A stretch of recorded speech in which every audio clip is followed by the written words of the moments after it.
네. 볼까요? 우리가 지난 시간에 칸트까지 했죠?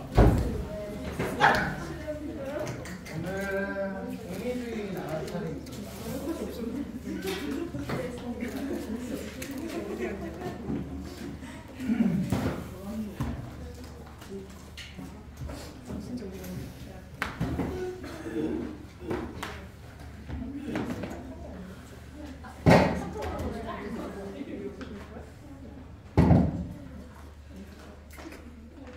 공리주의 나갈 차례고요. 지난 시간에 우리 칸트는 우리의 행위가 의무이기 때문에 도덕적인 명령에 따라서 반드시 해야만 한다라고 하는 그런 관점에서 이야기하셨던 사상가예요. 우리 여기 책은 22페이지 나갈 차례입니다. 일단은 서양 사상가들을 모두 정리를 하고 나서 그리고 그 교재랑 수특을 봐야 될 것 같습니다. 우리 의무론 사상가는 크게 따지면 자연법 사상이 있었고 칸트가 있었습니다. 자연법 사상 안에 다시 스토아학파와 퀴나스 선생님이 있었죠. 그래서 이 자연법 사상가는 자연이 돌아가는 어떤 법칙을 우리의 의무로 받아들여서 요거에 따라서 행위해야 한다. 마땅한 그게 인간의 도리다. 이런 관점이었다면 칸트는 우리에게 이성이 있고 그 이성적인 명령을 우리 모두가 내리고 있으니 그것을 따라야만 하는 마땅한 의무가 있다. 이런 식으로 정리를 했던 것 같습니다. 자, 오늘은 공리주의, 서양 사상의 큰 축이라고 볼 수 있는 또 다른 하나의 기준인 공리주의를 말씀을 드릴 건데요. 의무론만큼 복잡하지 않습니다. 공리주의는 굉장히 간단해요. 설명도 어렵지 않습니다. 특히 공리주의는 학자들이 나오지만 사상가를 중심으로 알아본다기보다는 이 공리주의 자체가 가지고 있는 특징이 중요해서요. 선생님이 그 특징을 먼저 정리하고 개별적인 사상가를 말씀을 드리도록 할게요. 기초, 원리 이런 식으로 정리를 해볼까 합니다. 자, 일단 이 공리주의라는 말이 조금 어려운데요. 한국말로 해석을 하다 보니까 이게 공리주의가 되긴 했는데 이 공리주의라고 하는 것의 의미가 뭐가 있는지를 살펴보기 위해서 몇 가지 아이들의 도움이 필요합니다. 첫 번째는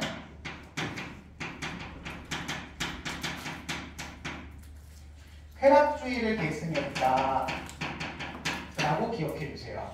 공리주의는 철학적인 어떤 사조에 있어서 쾌락주의를 계승을 하고 있습니다. 그러니까 무슨 얘기냐면 옳고 그름에 대한 도덕적인 판단에 있어서 쾌락이라고 하는 아이를 기준으로 삼는다. 이런 의미가 되는데 여러분이 혼동하시면 안 되는 건 어쨌든 얘는 쾌락주의가 아니고 공리주의예요. 그렇다는 이유는 쾌락주의이지만 쾌락주의하고 똑같지는 않다는 거야. 쾌락주의를 계승을 했을 뿐이지 똑같지는 않다. 그래서 쾌락주의하고 완전 일치하지는 않고 쾌락주의의 내용을 계승한 거다라고 이해를 해주셔야 됩니다. 나중에 우리가 쾌락주의를 배울 거라서 그래요. 그때의 그쪽 그 쾌락주의 내용과 이 공리주의가 똑같지 않다라고 알아주시면 좋겠습니다. 쾌락주의의 내용이 뭐냐면 도덕 판단에 있어서 선이라고 하는 건 쾌락 앞으로 쾌락이라고 하는 말과 더불어서 유용성, 행복 이런 표현은 같은 표현이다라고 인식을 해주시면 좋겠어요. 윤리 시간에 행복, 쾌락, 유용성은 같은 맥락으로 흘러간다 이렇게 생각해 주세요. 쾌락과 같은 것을 산출을 하면 그건 도덕적으로도 선하다라고 보는 입장이고요. 반대로 쾌락에 반대되어지는 표현인 고통을 산출하면 그거는 도덕적으로도 악하다라고 평가하는 입장이다라고 생각해 주시면 되겠습니다. 굉장히 선명하죠. 쾌락이 오면 선이고 고통이 오면 악이다. 이렇게 바라보는 입장입니다. 그래서 나오는 또 하나의 결론인데요. 공통적으로 지금 선생님이 산출이라는 표현을 썼잖아. 이 표현에서 알 수 있듯이 얘네들은 행위에 대한 도덕적인 판단을 할 때 동기가 중요한 게 아니라 결과가 중요하다. 결과주의를 지향한다 생각해 주시면 되겠습니다. 행위의 동기보다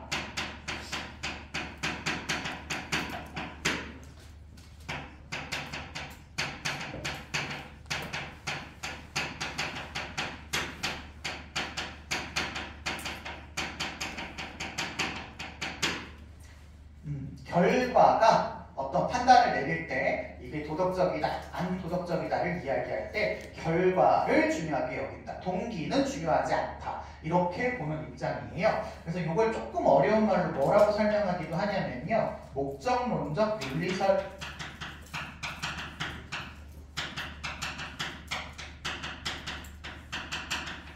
이라는 표현으로 쓰기도 합니다. 목적론적 윤리설, 목적을 달성했느냐 달성을 못했느냐가 윤리, 도덕의 기준이다 이런 뜻입니다. 목적 달성 여부가 도덕 판단의 기준이다 이렇게 생각해보는 아이라고 보시면 되겠어요. 자 그러면 우리 요 말을 통해서 또 몇 가지를 좀 생각해 보셔야 되는데 결국 쾌락이 기준이다라고 하는 거는 쾌락과 고통을 느낄 수 있는 존재를 똑같이 바라본다라는 말로도 생각하시면 돼요.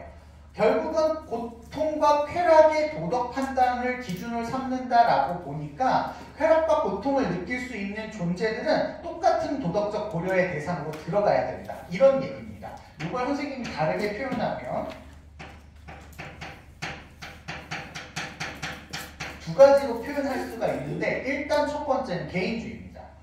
앞으로 생일 시간에 개인주의가 나오시면 여러분은 자유주의와 같은 표현이다라고 알아주시면 돼요. 자유주의와 개인주의는 맥락을 같이 하고 있어서 개인주의 이퀄 자유주의다 이렇게 생각하셔도 크게 달라지지 않습니다. 문제에 어긋나지 않아요. 그래서 개인주의적 지향을 갖고 있다. 다시 이야기하면 쾌고를 느낄 수 있는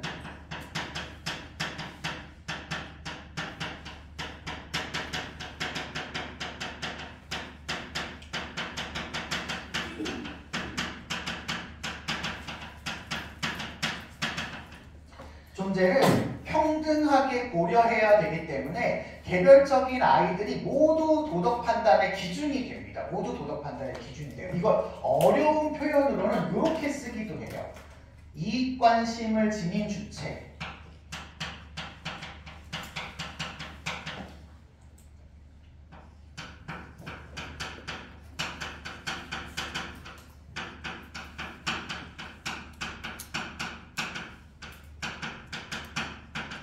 예, 내가 고통을 느낄 거면 얘도 똑같이 고통을 느낄 거니까 나의 고통과 다른 사람의 고통을 똑같이 존중해줘야 된다는 거예요. 똑같이 존중해줘야 된다. 그래서 얘네들은 개개인의 자유와 권리를 엄청나게 중요하게 여기는 개인주의적인 관점을 가지고 있다라고 하는 게 하나의 포인트가 될 수 있을 것 같습니다. 그리고 나서 요걸 바탕으로 해서 이야기를 하나를 또 전개해 나간다면 사회라고 하는 조직도 사회 자체가 개인에게 영향을 주는 그런 형태가 아니라 사회라고 하는 공동체는 개개인들이 모여서 만든 조직이야 라고 보는 개체주의적 사회가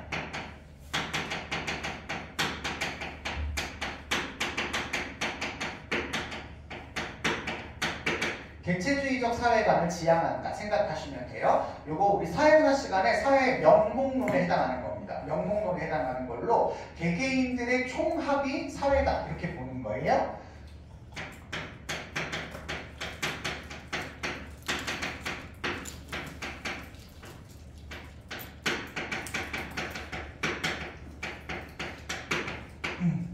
그러면 이제 사회가 개인에게 영향을 주는 게 아니라 개인이 사회에게 영향을 준다 이렇게 생각을 하고 있어요. 그래서 공리주의에서 공자가 공공의 한 공자 같지만 아니에요. 이 공짜가 쌓을 공짜. 개개인들의 쾌락과 고통, 나, 너, 얘, ABCD부터 쭉 해가지고 쾌락을 다 모아. 그리고 고통을 다 모아가지고 그 쌓여진 것들을 비교해서 쾌락이 많이 산출되냐, 고통이 적게 산출되냐를 고려하는 것이지 이 사회가 갖고 있는 선을 지향하지 않습니다. 알겠죠? 개별적인 그 사람들의 고통과 쾌락의 합이 기준이 되는 것이지 사회가 가지고 있는 공공의 선이나 공공의 목적을 지향하지 않는다라고 하는 걸 기억을 해주시면 좋겠습니다. 그래서 얘네들이 나오는 보편적인 도덕 원칙이 하나가 생겨나는데요.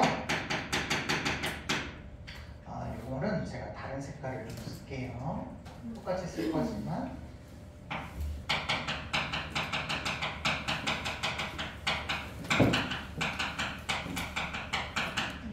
원리가 하나가 도출이 되는데요. 그게 바로 공리주의의 핵심적인 원리가 되는 최대다수 최대 행복이죠.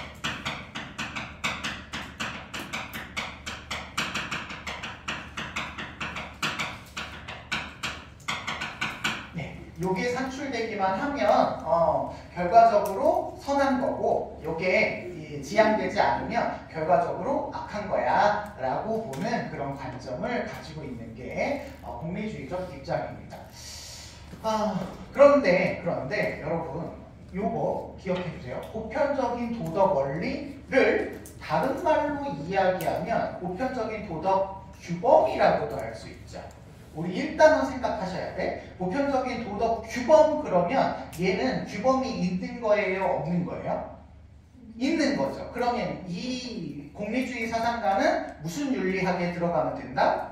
규범 윤리학의 범주에 들어가면 된다야. 그러면 어떤 행위 올바름에 대한 기준이 존재를 하고 이거에 따르면 도덕적이고 이거에 따르지 않으면 도덕적이지 않아 라고 하는 건 사람들의 행위를 구속해 안 구속해?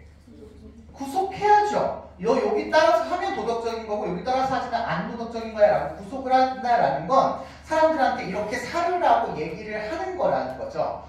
그렇다면 이거는 마땅한 인간이 해야 할 뭐라고 얘기할 수 있냐면 의무라고 얘기할 수 있죠. 선생님이 요거 얘기했잖아.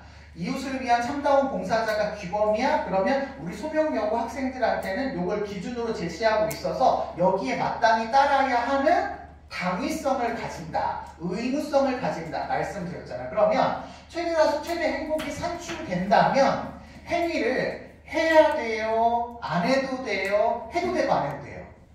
해야 하는 거죠.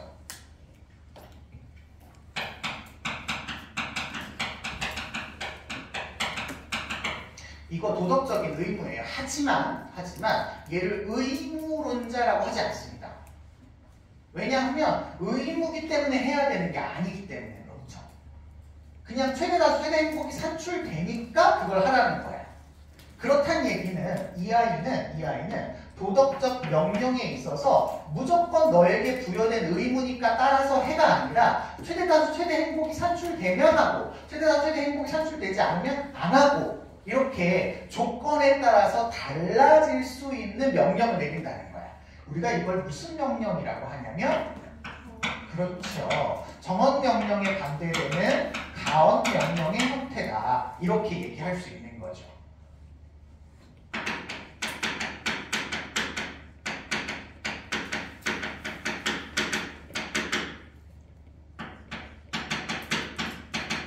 조건에 맞으면 그 행위를 해야 되는 거고 조건에 맞지 않으면 그 행위를 하지 않아도 된다라고 하는 명령의 형태다라고 해서 우리는 가언 명령의 형태 이렇게 얘기합니다. 어쨌거나 명령이라는 건 해야 한다, 안 해도 된다. 해야 한다야. 맞으면 하는 거야. 조건이 맞으면 하고 안 맞으면 안 할 수도 있어요. 똑같은 행위에도 그 행위가 최대다수 최대 행복을 산출하면 하는 거고 최대다수 최대 행복을 산출하지 않으면 안 할 수 있는 거예요. 하지만 산출한다면 해야 하는 명령이다. 알겠죠? 네, 이렇게 제시를 하고 계십니다. 마지막으로 이걸 그냥 쾌락주의라고 하지 않는 이유인데요. 공리주의가 등장한 게 이제 영국이거든요. 철학적으로 영국의 사조를 계승을 하는데 영국의 당시의 모습이 어땠냐면 산업혁명, 일어났던 시기입니다. 그래서 산업혁명으로 인해서 일부 그 생산수단을 가지고 있는 자본가들은 부자였고 나머지 사람들은 굉장히 못 살았어. 막 17시간 아동이 막 굴뚝에 들어가서 청소하고 열 몇 시간 일해도 한 끼 먹을 수 있는 그런 분량밖에 돈을 벌지 못하는 이런 상황이어서 이런 빈부적 격차가 사회적인 문제로 대두되는 시기에 공리주의는 어떻게 하면 개인의 쾌락과 사회 전체의 쾌락을 조화시킬 수 있을까를 위해서 등장한 사상가이기 때문에 단순하게 개인의 쾌락만 추구하는 게 아니라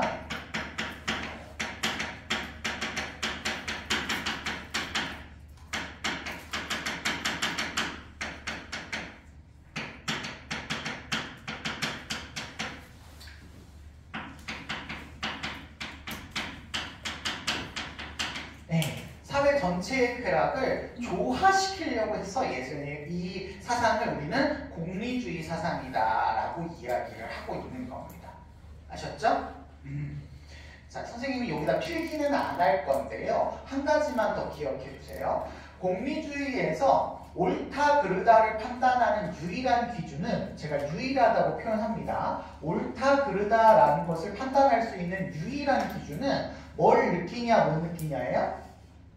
쾌락과 고통을 느끼냐 못 느끼냐예요. 그러면 쾌락과 고통을 느끼는 존재를 모두 어떻게 대해야 된다고 그랬죠? 평등하게 고려해야 된다고 했잖아요. 그래서 모든 인간들이 다 평등해 이런 관점을 지니잖아. 그래서 이게 나중에 뭐에 영향을 주기도 하냐면 민주주의 발전에 영향을 주기도 합니다.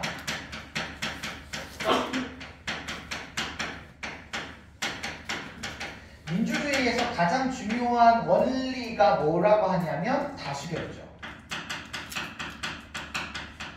모든 사람의 의견을 다 똑같이 보는 거야. 한 사람 한 사람의 의견을 모두 존중해서 이 사람 중에서 많은 사람이 선택하는 것을 결정하는 행위가 다수결이잖아요. 그러니까 모든 아이들을 평등하게 1인 1표 이걸 주장을 하는 게 공리주의라서 지금 선생님이 원래 요거는 안 쓰려고 했었는데 까먹었다가 쓰는 거고요. 요거 때문에 나오는 하나의 또 다른 맥락이 뭐냐면 쾌락과 고통을 느끼는 존재가 인간만 있는 건 아니다라고 생각을 합니다. 쾌락과 고통을 느낄 수 있는 건 누구도 고통을 느끼냐면 동물도 느끼죠. 그래서 일부 동물도 우리와 똑같이 평등하게 고려해줘야 된다라고 하는 얘기가 이때부터 나오기 시작을 해요. 여기서부터는 완전히 정리를 한 건 아니고 후대의 공리주의 사상가가 그걸 깨끗하게 정리를 잘 하시게 되는 거죠. 그래서 여기서부터 기원을 둔다라는 것을 기억을 해주시면 되겠습니다. 자, 그러면 구체적으로 사상가로 들어갈게요.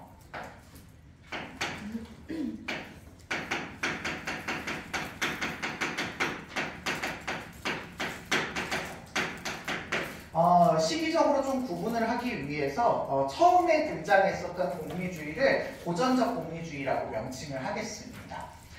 실제로 사용하는 명칭이기도 하고요. 이런 얘기, 앞에 있는 이런 공리주의적인 체계를 모두 정립하신 분이 벤담이라고 하는 사상가예요. 벤담이라는 사상가고요. 우리가 벤담은 이런 얘기를 모두 다 합니다. 그래서 우리 마음속에 두 명의 군주가 있다. 그거 하나는 쾌락이고 하나는 고통이라는 군주가 있어서 우리는 이 두 아이의 말을 따르지 않을 수 없다. 뭐 이렇게 표현을 하시는 표현으로 쾌락주의의 계승을 한 그런 모습을 보이시게 됩니다. 그런데 벤담의 공리주의는요. 쾌락을 느끼는 데 있어서 질적인 차이는 없이 양적인 차이만 존재한다. 이렇게 얘기를 해요. 쾌락의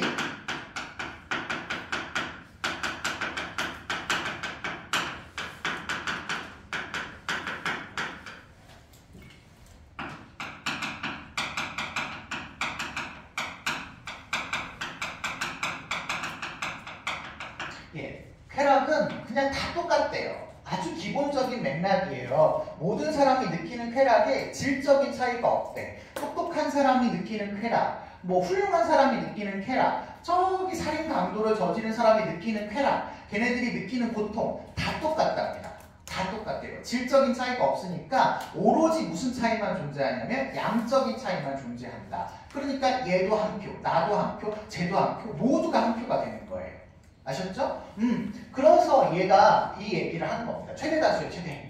모든 사람이 다 똑같으니까 가능한 한 최대한 많은 사람에게 행복이 오고 가능한 한 적은 사람에게 고통이 오는 것을 선택해야 된다. 적은 고통이 오는 걸 선택해야 된다. 이런 맥락을 가져요. 그래서 벤담의 공리주의를 다른 표현으로 양적 공리주의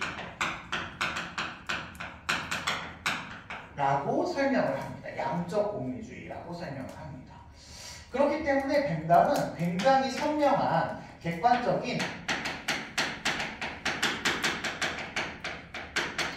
쾌락의 계산법을 제시합니다.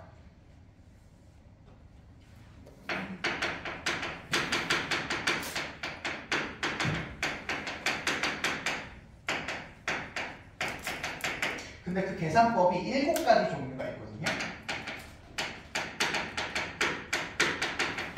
근데 우리 이거는 다 알아두실 필요 없이 선생님이 써드리는 이 2가지만 좀 기억해 주세요. 첫 번째가 강도입니다. 얼마나 강렬하게 쾌락과 고통이 오느냐예요. 고통이 오느냐. 예를 들어서 선생님이 뭐 매운 음식을 먹고 싶어 해. 매운 음식을 너무너무 좋아한다고 치자고. 옛날에는 좋아했는데요. 지금은 맵찔이에요. 그래서 매운 음식을 거의 못 먹습니다. 예. 이게 뭔가 늙으면 그렇게 되나 봐요. 예. 소화도 잘 안 되는 것 같고 저녁물을 왜 이렇게 잘 먹는 거야. 아무튼 네. 옛날에는 잘 먹었는데 청양고추 막 이런 거 엄청 좋아했는데 요즘은 안 되네요. 네. 아무튼 떡볶이를 먹는 거. 매운 떡볶이를 먹을까? 아니면 마라탕을 먹을까? 이걸 고민을 하는 거죠. 그때 강도를 기준으로 하면 얼마나 매운가? 매우면 매울수록 나한테 쾌락이 많이 온다고 생각을 한다라고 봤을 때 강도를 기준으로 해서 쾌락과 고통을 계산을 하는 거야. 그래서 떡볶이의 매운맛이 1부터 10까지 중에 몇이냐? 뭐 한 4 된다. 마라탕의 떡볶이의 매운맛이 몇이냐? 뭐 한 8 된다. 뭐 이렇게 계산을 하는 거죠. 거기에다가 이거를 먹었을 때 강도적으로 우리에게 피해가 오는 건 얼마냐? 강도가 너무 세서 이 점막을 해치는 정도? 뭐 이런 것들을 계산을 하는 거죠. 그랬을 때 떡볶이는 뭐 마이너스 한 뭐 2 정도 된다. 마라탕은 마이너스 막 6 정도 된다. 뭐 이렇게 생각을 해볼 수 있다라는 거죠. 그럼 또 결과가 비슷했으니까 마이너스 5 이렇게 합시다. 마이너스 5 정도라고 합시다. 이 정도 된다. 매운 걸 잘 먹어서. 그러면 이거 쾌락과 고통을 합산해보면 얘는 2가 나오고 얘는 3이 나오잖아요. 그러면 이 사람은 강도적 측면에서 뭘 먹어야 돼? 마라탕을 먹어야 된다. 이렇게 선택을 하는 거죠. 마찬가지로 그 다음에 2번째 기준이 될 수 있는 아이는 지속성이에요. 강도만 고려하는 게 아니라 지속성도 고려를 합니다. 이걸 한번 먹었을 때 우리에게 오는 그 쾌락의 지속성이 얼마나 갈까? 몇 시간 가느냐를 뭐 기준으로 해가지고 오래 간다. 쾌락이 오래 간다. 떡볶이를 먹으면 2시간 간다. 마라탕을 먹었을 때 그 매운맛의 짜릿한 쾌감이 한 5시간은 간다. 뭐 이런 거. 그리고 그 먹는 시간이 나한테 어쨌든 손해가 난다라고 봤을 때 떡볶이를 먹는 건 1시간, 2시간이면 먹는 거고 얘는 2시간이면 먹는다. 사실 뭐 이렇게 안 먹겠지만 이렇게 봤을 때 계산을 하면 여기는 0, 여기는 3 이렇게 나오니까 강도에서도 마라탕이 좋은 거고 지속성에서도 얘가 좋은 거야. 뭐 이런 식으로 선택을 한다라는 거예요. 그 밖에도 뭐 확실성, 근접성, 범위, 순수성 뭐 이런 것들이 있습니다만 우리는 이 2가지만 좀 기억을 해주시고 이런 것들을 계산을 해서 우리는 최대다수 최대 행복을 모두 계산할 수 있대요. 하지만 나중에 나오겠지만 벤담 선생님은 강도보다는 지속성보다는 강도를 조금 앞에다 두고 생각을 해요. 앞에다 두고 생각을 해서 강도의 중요성이 조금 더 크다. 이렇게 알아두시면 좋겠습니다. 그래서 벤담은 이런 식으로 얘기를 했고 앞에 있는 얘기를 모두 하시게 됩니다. 나머지 얘기는 우리 생문에서 문제로 출제될 때 그렇게 중요하지 않아서 안 보고 넘어갈게요. 나머지 있습니다만 넘어갈게요. 2번째 등장한 사상가는 밀입니다. 밀. 벤담의 친구의 아들이었대요. 벤담의 친구의 아들이어서 얘가 일찌감치 머리가 엄청 좋았답니다. 아빠가 너 벤담 밑에 가서 한번 배워라. 이 사람이 뭐 정치가이기도 하고 법률가이기도 하고 얘도 장난 아니거든요. 이 사람이 옥스퍼드인가 영국의 대학교에 자기 신체를 기부했어. 그래서 지금도 그 밀랍 인형으로 신체가 남아있답니다. 자기 해부해가지고 공부해라 뭐 이렇게. 그래서 아직도 남아있대요. 아무튼 그 정도로 훌륭하신 분이니까 이제 그 친구가 계셨던 밀 선생님 아빠가 너 거기 가서 한번 배워라 막 이래가지고서는 어렸을 때부터 벤담 선생님 밑에서 수학을 하셨는데 엄청 천재랍니다. 그래서 일단은 벤담이 이야기하신 쾌락의 양적 차이 있다.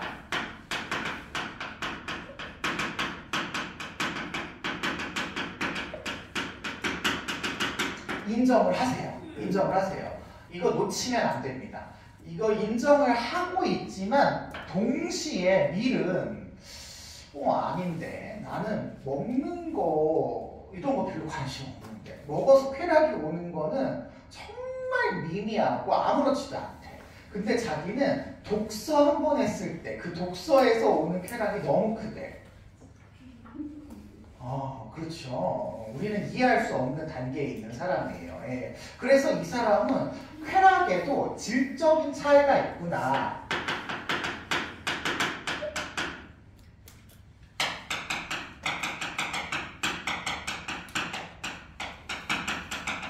라고 하는 걸 동시에 인정하셨어요. 시험 문제에서는 양적 차이를 인정하지 않았느냐고 물어볼 때가 많아요. 양적 차이 인정한다 안 한다?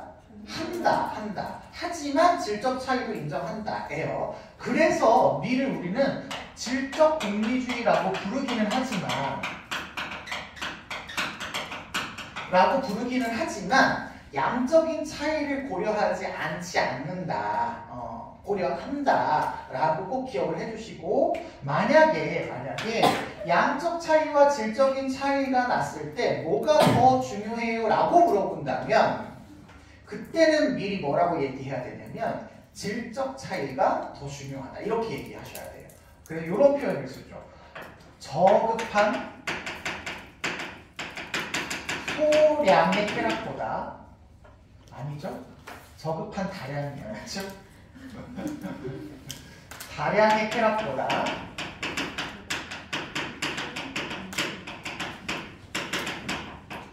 고급한 소량의 쾌락을 선호한다 이렇게 얘기를 합니다. 그러면서 양보다는 뭐가 더 중요하다? 질이 더 중요하다. 이런 얘기를 우리가 알고 있는 표현으로는 아주 유명한 말씀으로 이렇게 얘기하시죠. 배부른 돼지가 되기보다는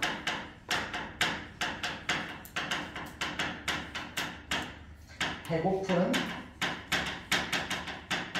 사람이 되는 게 낫고 만족한 바보가 되기보다는 불만족한 소크라테스가 낫다. 이렇게 이야기하는 거죠. 그래서 이 앞에 있는 표현은 양적인 차이, 이 뒤에 있는 거는 질적인 차이를 이야기한다. 똑같은 동물이지만 사람이 낫고 똑같은 사람이지만 소크라테스가 낫다. 이렇게 표현을 하는 거죠. 그래서 질적인 차이가 훨씬 더 중요해 이렇게 얘기를 합니다. 물론 밀도 그래서 쾌락을 계산할 수 있어요. 그런데 질적인 차이는 여러분 객관적으로 계산하기가 쉬울까 어려울까? 그쵸? 이 만족도의 차이, 아까 선생님이 이거 맛 얘기하긴 했지만 이 맛이라는 것도 사실은 객관적으로 얘기할 수 있는 맛이 아니지 않나요?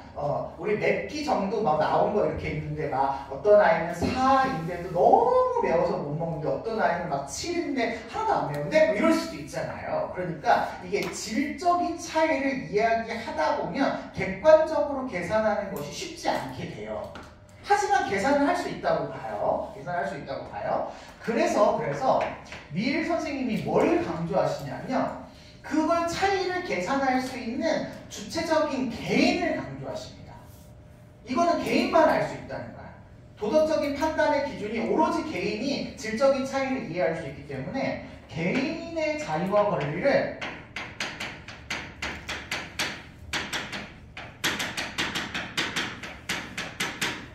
엄청 강조하시는 모습이 나타나요.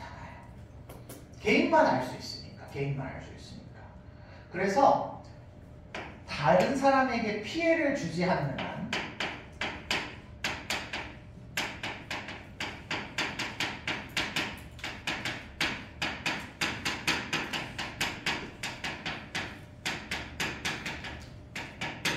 개인의 자유와 권리를 제가 자유와 권리라고 써야 되는데 앞으로는 그냥 이렇게 자유를 이렇게 쓸 수도 있어요. 그러면 자유는 일종의 권리다라고 함축되어 있는 것으로 해석해 주세요. 알겠죠? 자유가 있다는 것, 곧 그 사람에게 그 자유로운 권리가 있다는 거라고 생각해 주세요. 를 최대한 보장해야 된다. 그래야지만 제대로 된 도덕적인 판단을 내릴 수가 있잖아요. 개인이 질적인 차이를 알 수 있으니까. 그쵸? 그래서 최대한 보장해줘라. 이런 얘기를 하시게 되는 거죠. 그러다 보니까 이 사람이 가지고 있는 정치적인 생각이 하나가 나오게 되는데 자유론이라고 하는 책에서 토론의 자유를 강조하십니다.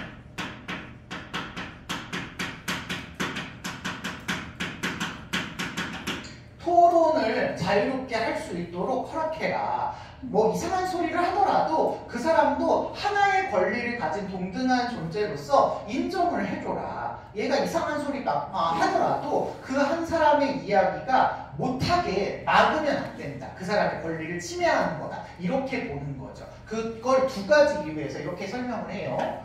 하나는 뭔가 번호가 이렇게 이상하게 흘러가는 것 같지? 하나는 아무도 참된 진리, 완벽한 진리를 인식할 수 없다. 인간은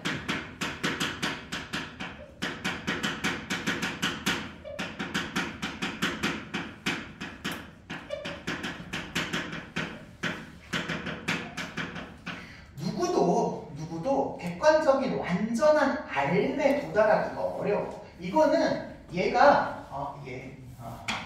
이분이 공리주의적인 관점을 갖고 있기 때문에 이럴 수밖에 없어요. 이성에 의해서 보편적인 진리가 나오는 게 아니라 우리 모두는 다 생각이 달라. 상황에 따라서 다르게 선택할 수 있잖아. 막 이렇게 생각을 하고 있기 때문에 당연한 결과예요. 그런데 지금 이 사람이 우리에게 맞지 않는 이런 말을 한다고 해서 그 사람이 완벽하게 틀렸다? 아닐 수도 있다는 거죠. 나중에 되면 이 사람의 말이 맞을 수도 있는 거고 상황과 조건이 달라지면 이 사람의 말이 필요하게 될 수도 있는 거라는 거예요. 그러니 이상한 얘기를 하는 그 사람의 내용을 막아서는 안 된다. 이렇게 얘기를 합니다. 괜찮아요? 자, 두 번째는 혹시 진리라는 걸 알 수 있다고 하더라도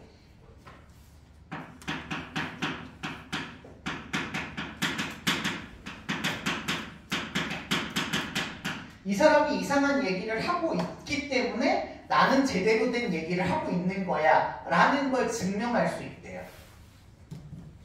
그러니 이 사람이 얘기하는 걸 방해하거나 가로막거나 침묵을 강요할 수 없다. 이렇게 이야기를 하고 있으시는 겁니다.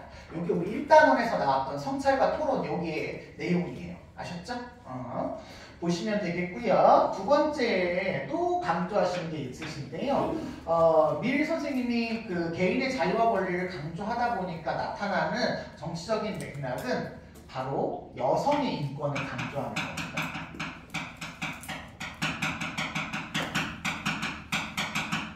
이게 뭐 여성을 존중해야 된다라고 하는 의무적이거나 뭐 이런 의미가 아니에요. 공리주의적 맥락에서입니다. 공리주의적 맥락에서.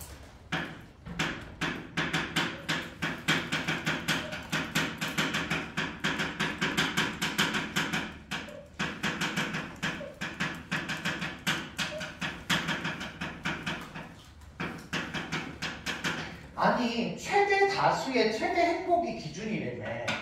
다수라고 이야기할 때 모든 존재가 평등하다며. 그러면 남자도 여자도 다 평등해야 되는 거 아니야? 아까 선생님이 살짝 얘기했지만 쾌락과 고통을 느끼는 동물까지 포함해서 최대 다수 최대 행복을 계산해야 되는 거 아니야? 이런 생각을 갖게 되는 거죠. 그런데 그때 당시만 하더라도 여성은 인권이라는 게 거의 없었거든요. 그냥 집에서만 있어야 되고 참정권도 없었고 심지어 영국은 여성의 참정권을 유럽에서 거의 마지막에 1948년인가 38년에 여성의 참정권을 인정을 한 거기 때문에 우리나라보다도 늦어요. 우리나라는 45년 독립하고 나서 헌법 만들고 나서 바로 여성의 참정권을 보장했거든요. 그런데도 여기는 수많은 시민혁명을 겪었음에도 불구하고 여성에 대한 참정권 보장이 엄청 늦었던 나라란 말이야. 근데 그때 당시에 밀은 왜 사람을 똑같이 안 대하고 남성만 인정하고 여성의 권리를 인정하지 않느냐라고 생각해서 공리주의적인 맥락에서 최대다수 최대 행복을 도달하기 위해서는 여성의 권리를 인정해야 된다라고 주장을 하시게 되는 거죠. 그러기 위해서 여성의 교육, 여성이 이렇게 조금 남성들이 평가할 때 보편적인 기준에 도달하지 못하는 건 여성으로 태어나서가 아니라 남성처럼 교육을 못 받아서 그래. 교육 받으면 다 똑같이 될 수 있어. 그리고 사회적인 진출을 돕기 위해서 경제적인 자유,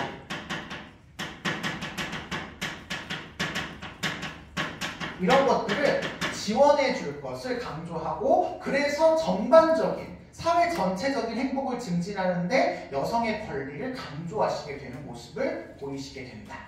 이렇게 알아두시면 됩니다. 이 여성과 관련해서는 우리 5단원 들어가시면 요 얘기를 하게 될 거고요.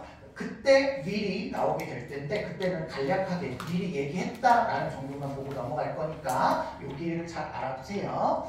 자, 요렇게 주장한 게 초기에 몇 번이냐? 초기의 공리주의입니다. 그런데 이 공리주의가 가지고 있는 한계로 인해서 현대 공리주의가 등장을 하시게 됩니다. 현대 공리주의. 고전적인 공리주의가 가지고 있는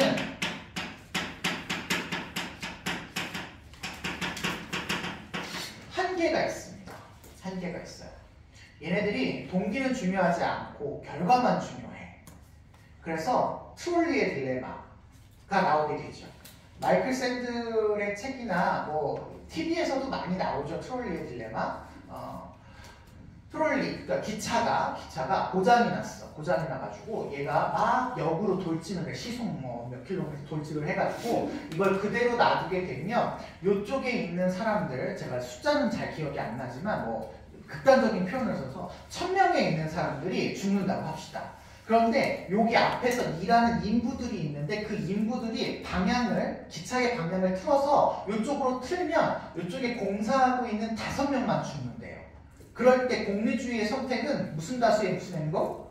최대 다수의 최대 행복이라는 결과만 나오면 되니까 1000명 쪽으로 달려가던 기차를 5명 쪽으로 달려가도록 방향을 틀면 돼. 그래서 5명이 죽고 1000명이 살아나. 그러면 이걸 공리주의에서는 도덕적이라고 본다는 거야. 그렇기 때문에 이 공리주의가 가지고 있는 아주 안 좋은 한계가 뭐냐면 기억, 도덕적인 상식,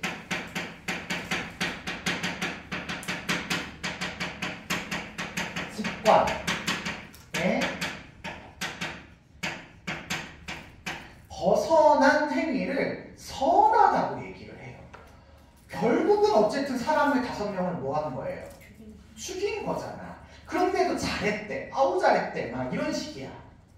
그러면 사람을 죽여도 괜찮다. 뭐 이런 느낌이잖아요. 우리가 알고 있는 이런 상식에서 벗어난 선택을 하게 하기 때문에 이 공리주의에서의 가장 큰 문제가 될 수 있겠습니다. 여러분 그런 거죠. 컨닝을 했지만 결과만 좋으면 돼. 좋은 대학만 가면 돼. 이런 거 아니겠어요? 그쵸?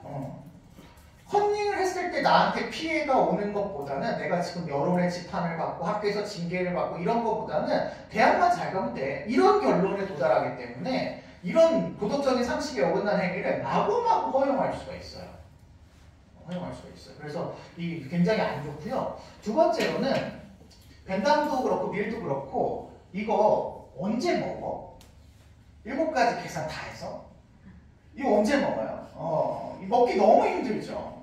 계산이 너무 힘들어. 그리고 여기 얘는 더하죠. 모든 사람들의 그런 질적 차이를 다 고려해가지고 너는 어떠니? 이게 다 물어봐야 되는 이런 상황이기 때문에 더 계산하기가 힘듭니다. 계산이 굉장히 어렵습니다. 쾌락의 계산에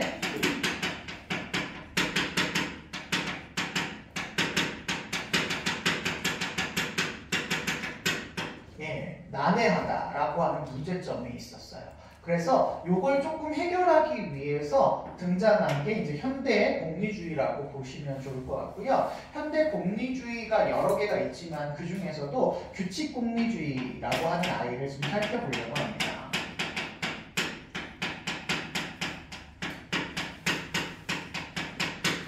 규칙 공리주의가 이제 뭐하고 대비되는 거냐라고 생각하시냐면 미안합니다.